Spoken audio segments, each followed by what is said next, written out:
नमस्कार। आकाशवाणी से प्रस्तुत है समाचार प्रभात।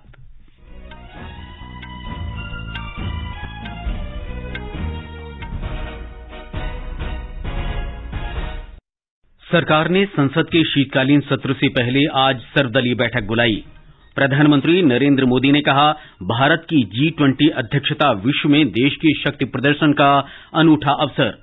राष्ट्र आज भारतीय संविधान के निर्माता डॉक्टर भीमराव अंबेडकर के 67वें महापरिनिर्वाण दिवस पर श्रद्धांजलि अर्पित कर रहा है।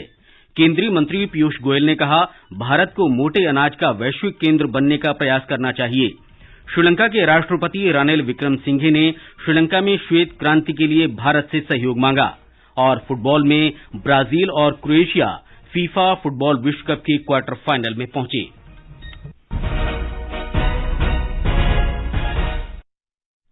समाचार प्रभात के साथ मैं मुकेश कुमार।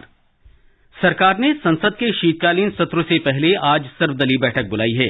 बैठक में केंद्र सत्र के दौरान संसद के दोनों सदनों की कार्यवाही सुचारू रूप से चलाने के लिए सभी राजनीतिक दलों से सहयोग की मांग करेगा।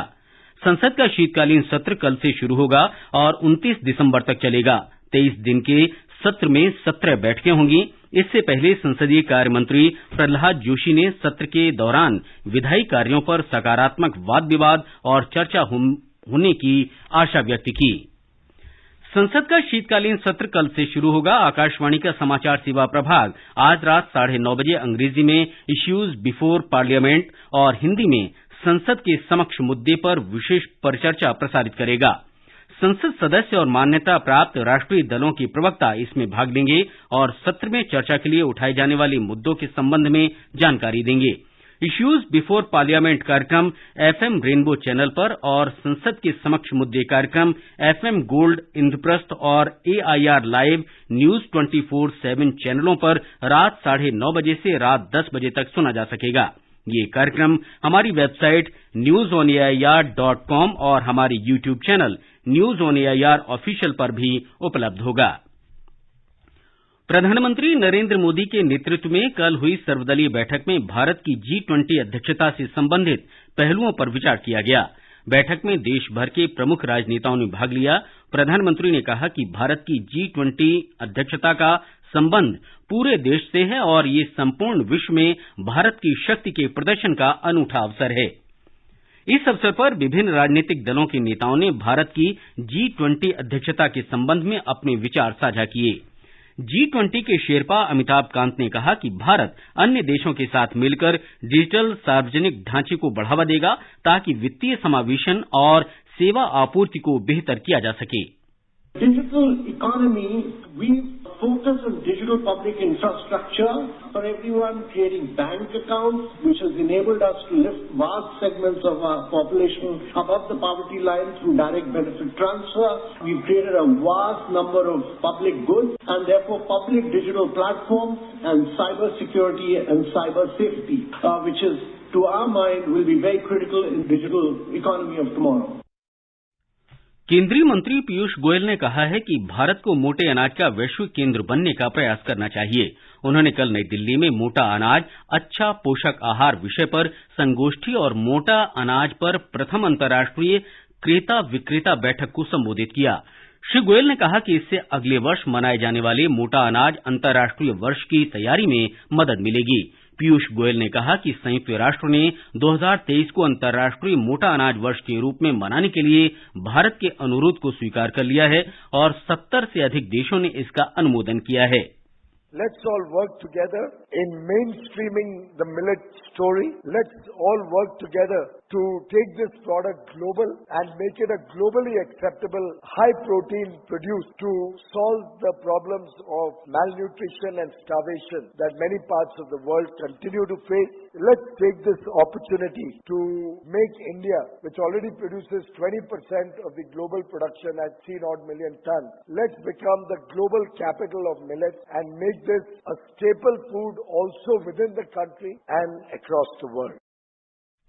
सड़क परिवहन और राजमार्ग मंत्री नितिन गडकरी ने भारतीय राष्ट्रीय राजमार्ग प्राधिकरण और महाराष्ट्र मेट्रो को Guinness book of world records में नाम दर्ज होने पर बधाई दी है।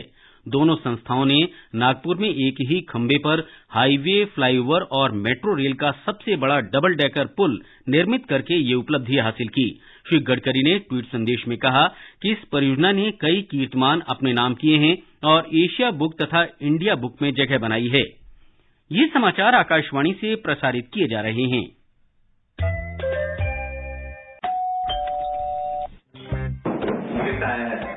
अरे वाह, लेजेंड की बैट, इससे तो मैं खेलूंगा। फ्यूचर बैटिंग लेजेंड मैं हूँ। इसमें जिसका नाम लिखा है बैट उसी को मिलेगी। अरे यार, देखा, अगर इस पे मेरा नाम नहीं लिखा होता तो कितनी दिक्कत हो जाती। इसलिए आरबीआई कहता है बैंक अकाउंट हो या बैंक लॉकर, उसमें नॉमिनी का नाम जरूर दर्ज करें ताकि आपकी जमा पूंजी उसी को मिले जिसे आपने नामित किया है। आरबीआई कहता है जानकार बनिए, सतर्क रहिए। खुजली झटपट दूर करे, जालिम लोशन, वही नाम वही काम, कुछ भी नहीं बदला। चर्म रोगों का दुश्मन लालिम लोशन। समाचार प्रभात में आपका फिर स्वागत है। गुजरात विधानसभा चुनाव के दूसरे और अंतिम चरण में कल 64% से अधिक मतदान हुआ। निर्वाचन आयोग ने कहा है कि छिटपुट घटनाओं को छोड़कर मतदान शांतिपूर्वक रहा। मतों की गिनती बृहस्पतिवार को होगी। ब्यौरा हमारे संवाददाता से। गुजरात के मतदाताओं ने अपनी नई सरकार का फैसला कर दिया है और आम जनता के साथ साथ राजनीतिक पंडित और उम्मीदवारों के लिए भी अब आज और कल का दिन बेसब्री के साथ कटेगा। कल मतदान के बाद सभी ईवीएम स्ट्रांग रूम में जमा कर दी गई हैं और उनकी कड़ी सुरक्षा की जा रही है। गुरुवार को होने वाली मतगणना के लिए तैयारियां अंतिम दौर में हैं। गुजरात चुनाव में पिछली बार से कम मतदान जरूर हुआ है, लेकिन इस चरण में भी ग्रामीण और जनजातीय इलाकों ने शहरी इलाकों से आगे बढ़ चढ़कर मतदान किया। साबरकांठा और बनासकांठा जैसे जिलों में 70% से अधिक मतदान रहा, तो वहीं अपेक्षाकृत शहरी क्षेत्र अहमदाबाद में मतदान सबसे कम रहा। मानस प्रतिम शर्मा के साथ सुशील चंद्र तिवारी, आकाशवाणी समाचार, अहमदाबाद। उत्तर प्रदेश में मैनपुरी लोकसभा सीट और 5 राज्यों की 6 विधानसभा सीटों के उपचुनाव का मतदान भी कल संपन्न हुआ। मैनपुरी सीट पर लगभग 52% और रामपुर विधानसभा सीट पर 31.22%, जबकि खतौली में 54.5% से अधिक मतदान हुआ। बिहार के कुढ़नी में 53% वोट डाले गए। अधिकतर एग्जिट पोल यानी मतदान बाद सर्वेक्षण में गुजरात विधानसभा चुनाव में भारतीय जनता पार्टी की भारी जीत का अनुमान लगाया गया है, जबकि हिमाचल प्रदेश में सत्ताधारी भाजपा और कांग्रेस के बीच कांटे की टक्कर होने की संभावना है।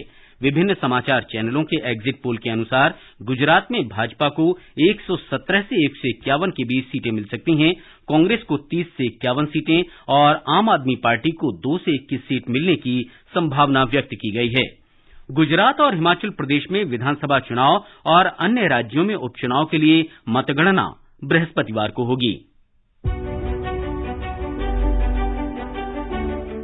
जनादेश 2022 गुजरात और हिमाचल प्रदेश विधानसभा चुनाव नतीजों पर विशेष कार्यक्रम जनादेश 2022 आकाशवाणी के साथ बृहस्पतिवार 8 दिसंबर को ताजा चुनाव परिणाम जानने के लिए जुड़े रहिए हमारे साथ सुबह 10 बजे से। विशेष कार्यक्रम सुर्खियों में चुनाव परिणामों पर एक नजर शाम 7:10 से 7:20 तक। स्पॉटलाइट में round up of election result रात 9:15 बजे से 9:30 बजे तक। चुनाव नतीजों पर हिंदी और अंग्रेजी में विशेष चर्चा और विश्लेषण रात 9:30 से 10 बजे तक। चुनाव नतीजों की हर खबर के लिए जुड़े रहिए आकाशवाणी के FM गोल्ड और राजधानी चैनल तथा राष्ट्रीय नेटवर्क से। चुनाव नतीजे न्यूज ऑन AIR ऐप पर भी उपलब्ध रहेंगे।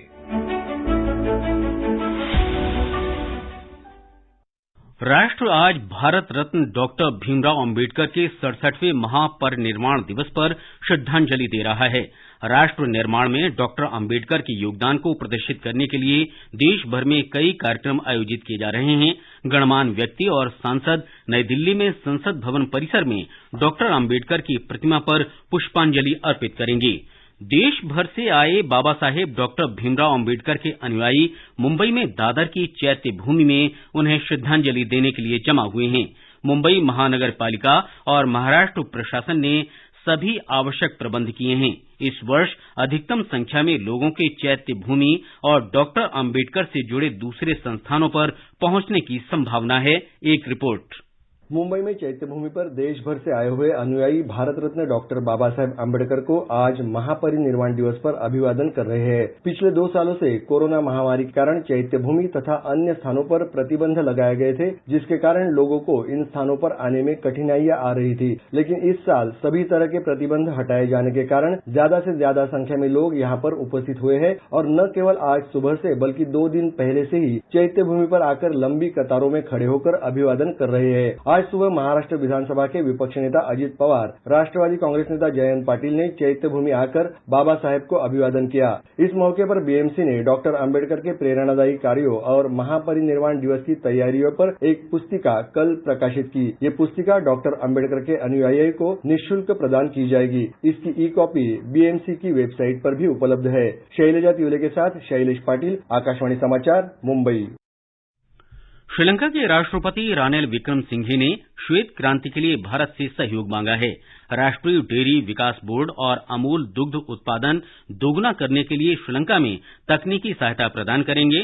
श्री विक्रमसिंघे ने एक समिति का गठन किया है जो स्थानीय स्तर पर दुग्ध उत्पादन में वृद्धि की लघु, मध्यम और दीर्घकालिक योजना बनाने के लिए राष्ट्रीय डेयरी विकास बोर्ड के साथ मिलकर काम करेगी। एक रिपोर्ट। दुनिया के सबसे बड़े दूध उत्पादक होने के नाते भारत की विशेषज्ञता की काफी मांग है। हालांकि श्रीलंका ने अपने पिछले प्रयासों से दूध उत्पादन 2015 से 2021 के बीच 34% तक बढ़ाया है, पर इससे आत्मनिर्भरता हासिल नहीं कर पाया। इस वजह से $300 मिलियन से अधिक मूल्य के दूध उत्पाद का आयात किया जाता है। इस वर्ष आर्थिक संकट के बीच दूध उत्पाद सहित कई वस्तुओं पर प्रतिबंध लगाया गया है। कल की एनडीडीबी अधिकारियों से बैठक के साथ श्रीलंका ने दूध उत्पादन में आत्मनिर्भरता हासिल करने की दिशा में एक नया कदम उठाया है। आकाशवाणी समाचार के लिए अहमद मोइन फारूकी, कोलंबो से। और अब फीफा फुटबॉल विश्व कप की खबरों के साथ हैं शशांक कुमार। ब्राजील और क्रोएशिया विश्व कप के क्वार्टर फाइनल में पहुंच गए हैं। देर रात ब्राजील ने दक्षिण कोरिया को 4-1 से हराया। खिताब की प्रबल दावेदार ब्राजील ने शानदार खेल दिखाते हुए पहले ही हाफ में 4 गोल कर दिए। विनीशियस जूनियर, नेमार, रिचार्लिसन और लुकस पकेटा ने एक के बाद एक गोल की झड़ी लगा दी। इससे पहले क्रोएशिया ने इस विश्व कप के पहले पेनल्टी में जापान को 3-1 से पराजित किया। अतिरिक्त समय तक दोनों टीमें एक एक गोल कर बराबरी पर थीं। ग्रुप चरण में जर्मनी और स्पेन को मात देकर बड़े उलटफेर करने वाली जापान और जीत के बीच क्रोएशिया के गोलकीपर डोमिनिक लिकाओविच पेनल्टी में दीवार बनकर खड़े हो गए और 3 गोल बचाए। अब शुक्रवार को क्वार्टर फाइनल में 5 बार की चैंपियन ब्राजील का सामना 2018 की उपविजेता क्रोएशिया से होगा।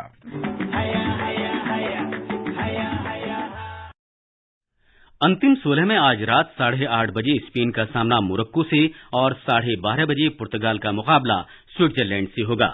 और अब समाचार पत्रों की सुर्खियों के साथ हैं देवेंद्र त्रिपाठी। धन्यवाद मुकेश। भारत की G20 अध्यक्षता पर सर्वदलीय बैठक की खबर सभी समाचार पत्रों में प्रमुखता से है। जनसत्ता के अनुसार प्रधानमंत्री मोदी बोले, G20 की अध्यक्षता भारत की क्षमता दिखाने का मौका। हरिभूमि की सुर्खी है, G20 के रास्ते भारत के विश्व गुरु की परिकल्पना को आकार देंगे पीएम मोदी। मतदान बाद सर्वेक्षण पर हिंदुस्तान ने संकेत शीर्षक से लिखा है, गुजरात में 7वीं बार भाजपा। नवभारत टाइम्स का शीर्षक है, दिल्ली में झाड़ू, गुजरात में कमल, हिमाचल साफ नहीं। दैनिक भास्कर के अनुसार गुजरात में भाजपा 7वें आसमान पर, आपका खाता खुला।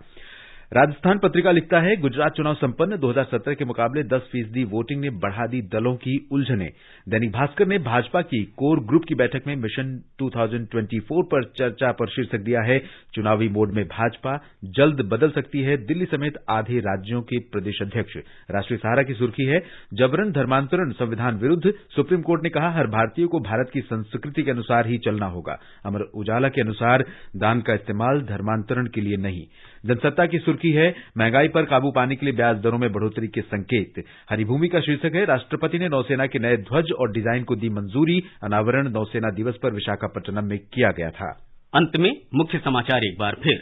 सरकार ने संसद के शीतकालीन सत्र से पहले आज सर्वदलीय बैठक बुलाई। प्रधानमंत्री नरेंद्र मोदी ने कहा, भारत की G20 अध्यक्षता विश्व में देश के शक्ति प्रदर्शन का अनूठा अवसर। राष्ट्र आज भारतीय संविधान के निर्माता डॉक्टर भीमराव अंबेडकर के 67वें महापरिनिर्वाण दिवस पर श्रद्धांजलि अर्पित कर रहा है। केंद्रीय मंत्री पीयूष गोयल ने कहा, भारत को मोटे अनाज का वैश्विक केंद्र बनने का प्रयास करना चाहिए।